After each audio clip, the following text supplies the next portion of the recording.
7:21, Richard Martínez, presidente del Comité Empresarial Ecuatoriano. Bienvenido a Contacto Directo. Buenos días, Stephanie. Un saludo a la audiencia. Buenos días. En la Cámara de Industrias y Producción trabajaron en un estudio sobre la carga tributaria en Ecuador con la idea de determinar cuál ha sido el peso real de los impuestos en nuestra economía en relación a los últimos años. Primero, ¿cuál es la comparación que obtienen de los ingresos tributarios por gobierno? Gracias, Stephanie. Tal vez una reflexión inicial antes de dar paso a su pregunta, y es que durante los últimos 10 años desde el sector empresarial observamos con profunda preocupación el hecho de que la única certeza que hemos tenido en materia tributaria es la falta de certeza en las reglas del juego. Permítame compartir esta gráfica en la cual se incluye la tasa de crecimiento económico trimestral o cada trimestre medida con el año anterior, desde el año 2007 hasta la actualidad. Lo que observamos es que más allá del ciclo económico ha existido un sinnúmero de reformas tributarias que se observan en cada uno de los recuadros grises que han afectado la posibilidad de invertir más y de tener un entorno y un panorama mejor para la inversión. Efectivamente, durante los últimos años el nivel de recaudación tributaria ha mejorado, como usted bien lo ha señalado, se ha incrementado ese nivel de recaudación, pero no solamente por términos de eficiencia, como señala la autoridad tributaria. Desde nuestro punto de vista, en las cifras encontramos que del total del incremento de los impuestos desde el 2007 a la fecha, una buena parte, cerca de un tercio, está explicado no por las razones de eficiencia, sino por nuevos impuestos, por un incremento de la carga impositiva. También hay que hacer referencia a los temas relacionados con las nuevas creaciones de aranceles, de salvaguardias y ciertamente también con la actividad económica que ha venido creciendo. En la gráfica que se muestra en pantalla justamente está la comparación entre gobiernos. Este gobierno ha sido mucho más largo, sin lugar a duda, que los anteriores, pero por eso hemos mensualizado esos ingresos tributarios. Claro, eso es importante porque lo que vemos en la gráfica es que los ingresos tributarios que ha manejado este gobierno son los más altos, pero los otros gobiernos ahí, tenemos Noboa, Gutiérrez 2 años, Palacio 1 año versus los 9 años de Correa, entonces evidentemente van a ser mucho más altos. Exactamente, es evidente por naturaleza del tiempo, es evidente que van a ser más altos, pero hemos mensualizado y allí se observa claramente que los ingresos en materia tributaria son prácticamente el doble que los ingresos de años anteriores.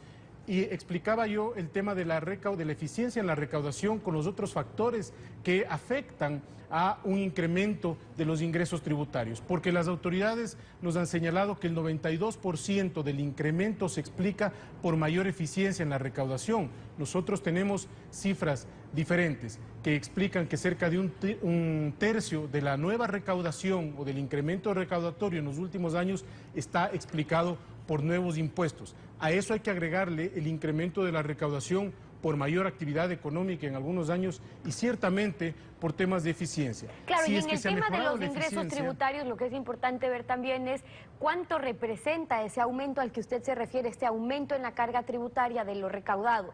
Por ejemplo, por el SRI, por los aranceles, los GATS, etcétera. ¿Cómo es ahora y cómo era antes de este gobierno? Mire, Stephanie, tenemos una gráfica que justamente compara la evolución de esa carga tributaria.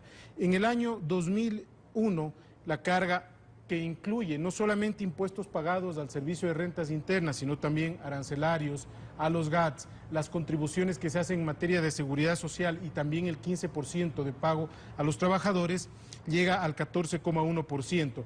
En la actualidad, el último año disponible, tenemos que esa cifra se ubica en el orden del 23%. Es decir, en los últimos 9 años de política tributaria, con constantes cambios normativos, encontramos un crecimiento del PIB de aproximadamente 7 puntos porcentuales sobre el PIB. Es decir, estamos hablando de una cifra bastante importante. Las cifras de la CEPAL lo demuestran, la Comisión Económica para América Latina. Ecuador es el país que en promedio más ha registrado el incremento de la carga tributaria. Y del aumento en la recaudación por el impuesto al SRI, en otro de los gráficos que presentan en cuanto a los datos ya desglosados, de 4.500 millones en el 2006 pasa a 3.600 millones en el 2015. Desde el sector empresarial, ¿creen que se debe solo a estos nuevos impuestos, a más carga tributaria, como sí ocurrió en el caso de las personas naturales, claro, progresivo, pero llegando a porcentajes altos cuando se trata de un impuesto a la renta, al ingreso por el trabajo de cada empleado, no a la ganancia o a la utilidad de una empresa?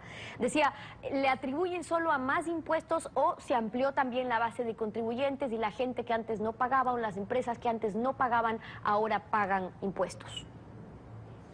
Mire, del incremento de la recaudación, Stephanie, como explicaba, las autoridades señalan que el 92% de ese incremento de recaudación se explica por más eficiencia. Si es que eso fuese así, Stephanie, creo que hay un argumento sólido para desmontar impuestos como el impuesto mínimo, que fueron creados por un tema supuestamente de evasión. Entonces, si se ha mejorado en tal nivel la eficiencia, no hace sentido mantener un impuesto tan perverso y tan regresivo que duplica prácticamente la tarifa de impuesto a la renta, que hoy es del 22%, pero que muchas empresas terminan pagando mucho más. Efectivamente, el anticipo que no se le devuelve luego cuando se tributa más del 22% del impuesto a la renta. Nosotros hemos hecho varias estimaciones y varias simulaciones. En una pequeña empresa, por ejemplo, para que una empresa pueda alcanzar a pagar el impuesto mínimo sin que eso implique una sobrecarga adicional del 22%, que es la tarifa vigente, una empresa tendría que crecer de un año al otro en 30% sus ventas. Hemos visto cómo en el último año las ventas se han contraído en distintos niveles dependiendo del sector, pero pensar en un crecimiento del 30% solamente para que el impuesto mínimo equivalga a la tarifa de impuesto a la renta nos parece que demuestra la distorsión de este impuesto. Claro, y ya se ha visto también la repercusión que ha tenido un impuesto como el anticipo en una situación, en un contexto económico como el actual, cuando no hay ganancia. Ahora, revisando el informe de competitividad del Foro Económico Mundial, vemos que se le atribuye como causal de la pérdida de competitividad a la rigidez laboral. Y eso amerita otro análisis, y es si se puede ir a esta flexibilización laboral, pero sin afectar derechos o derechos ya adquiridos. Cuando se habla de eliminar la rigidez laboral, también se puede caer otra vez en una política de flexibilización que va incluso en contra de lo que dice nuestra Constitución, de los derechos de los trabajadores, etcétera. Entonces, ¿es solo la rigidez laboral la que hay que tocar por la falta de competitividad o cómo más se puede mejorarla? ¿Qué herramientas sugieren? Hay varios factores que influyen, Stephanie, en la falta de competitividad o en la pérdida de competitividad. Nos está pasando mucha factura, se está convirtiendo en una enfermedad crónica la pérdida de competitividad. Primero, la productividad se ha incrementado en un menor rango que los salarios durante los últimos años. El salario, el incremento salarial debe responder al incremento de la productividad.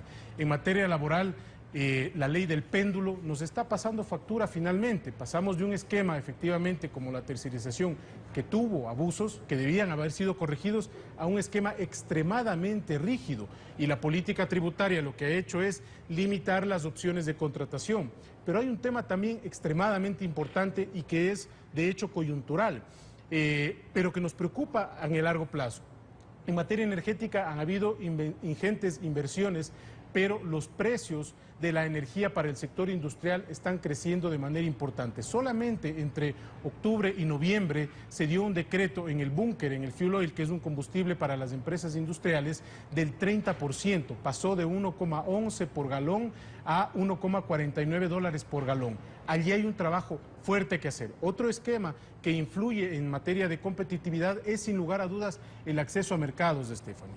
Está muy bien, hemos firmado el acuerdo con la Unión Europea, mañana se da la suscripción formal, eso es un paso positivo para el país. En esa misma línea, lo que hay que hacer es actuar de manera rápida, decidida, con convicción para suscribir un acuerdo con los Estados Unidos y también para lograr ser parte activa de la Alianza del Pacífico, Stephanie, es muy importante. La carga tributaria, si me permite, afecta a esa competitividad. Fíjese usted, durante el año 2001 y 2006 el PIB creció a una tasa algo similar a la recaudación, pero entre 2007 y 2015 la recaudación creció en más del doble. Ahí que la vemos tasa algunas de las crecimiento cifras, Richard. económico. Lamentablemente nos quedamos cortos de tiempo. Por ahora le quiero agradecer por habernos acompañado. Algunas de las Gracias a observaciones, usted. nos quedan temas pendientes. Richard Martínez, presidente del Comité Empresarial Ecuatoriano. Gracias por haber estado con nosotros. Muchas gracias. A usted.